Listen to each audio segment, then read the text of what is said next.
Doctor BR Ambedkar Konaseema జిల్లా రామచంద్రాపురం స్థానిక రామచంద్రాపురంలో YSRCP party కార్యాలయం నందు ఈ రోజు పార్టీ అధ్యక్షులు శ్రీ వైఎస్ జగన్మోహన్ రెడ్డి ఆదేశాల మేరకు రాష్ట్ర వ్యాప్తంగా జరుగుతున్న నకిలీ మద్యం తయారీకి వ్యతిరేకంగా నియోజకవర్గ ఇన్ఛార్జి పిల్లి సూర్యప్రకాష్, నియోజకవర్గ అబ్జర్వర్ గా చింతలపాటి శ్రీనివాసరాజు ఆధ్వర్యంలో పార్టీ కార్యాలయం నుంచి భారీ ర్యాలీతో ఎక్సైజ్ స్టేషన్ వరకు వెళ్లి సీఐకి వినతి పత్రం అందజేశారు. ఈ కార్యక్రమంలో అధికార ప్రతినిధి పెమ్మిరెడ్డి మురళీ, రామచంద్రాపురం మండలం ఎంపీపీ అంబటి భవానీ, మండలి కన్వీనర్ పోలినాటి వరప్రసాద, పెట్ట శ్రీనివాస్, పిల్లి కృష్ణమూర్తి, పట్టణ కన్వీనర్ గాదంశెట్టి శ్రీధర్, మున్సిపల్ కౌన్సిలర్లు పెంటపాటి శ్రీను, వైఎస్ఆర్ పార్టీ సీనియర్ నాయకులు గుండుముక్కల దొరబాబు, శంకర్ రెడ్డి, పార్టీ కార్యకర్తలు, మున్సిపల్ కౌన్సిలర్లు, ఎంపీటీసీలు, జెడ్పీటీసీలు, సర్పంచ్లు ఈ కార్యక్రమంలో పాల్గొన్నారు. పాత్రికేయ మిత్రులందరికీ కూడా నా హృదయపూర్వక నమస్కారాలు తెలియజేసుకుంటూ, రాష్ట్రంలో ఇటీవల పట్టుబడినటువంటి నకిలీ మద్యం తయారీ, సరఫరా గురించి ఈరోజు రామచంద్రపురం ఎక్సైజ్ కార్యాలయానికి వచ్చి సిఐ గారికి రిప్రజెంటేషన్ ఇవ్వడం జరిగింది.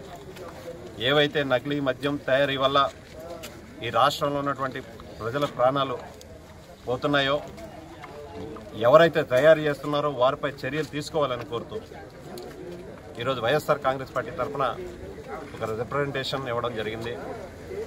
ఒకసారి చంద్రబాబు నాయుడు గారి పరిపాలన చూసుకుంటే ఎన్నికల ముందు ఆయన చెప్పేది ఒకటి, ఎన్నికలు అయిపోయిన తర్వాత చేసేది ఒకటి.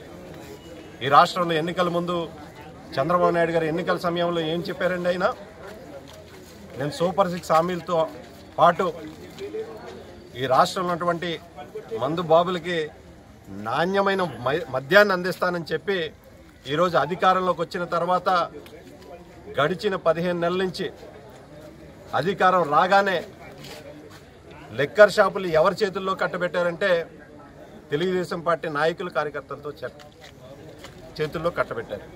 అంతటితో ఆగారంటే మరొక అడుగు ముందరికి వేసి ఎక్కడ పడితే అక్కడ బెల్ట్ షాపులు ఉన్న వేలల్లో పుట్టుకొచ్చి ఈ రాష్ట్రంలో గడిచిన 15 నెలల కాలం నుంచి అవి కూడా ఎవరు నిర్వహిస్తున్నారంటే తెలుగుదేశం పార్టీ నాయకులు కానీ కార్యకర్తలే నిర్వహిస్తున్నారు. ఏకంగా నకిలీ మద్యం తయారీ యూనిట్లనే పెట్టి వివిధ జిల్లాల్లో, తంబాలపల్లిలో పట్టుబెట్టాం, చిత్తూరు జిల్లాలో, కృష్ణా డిస్టిక్లో పట్టుబడింది. అదేవిధంగా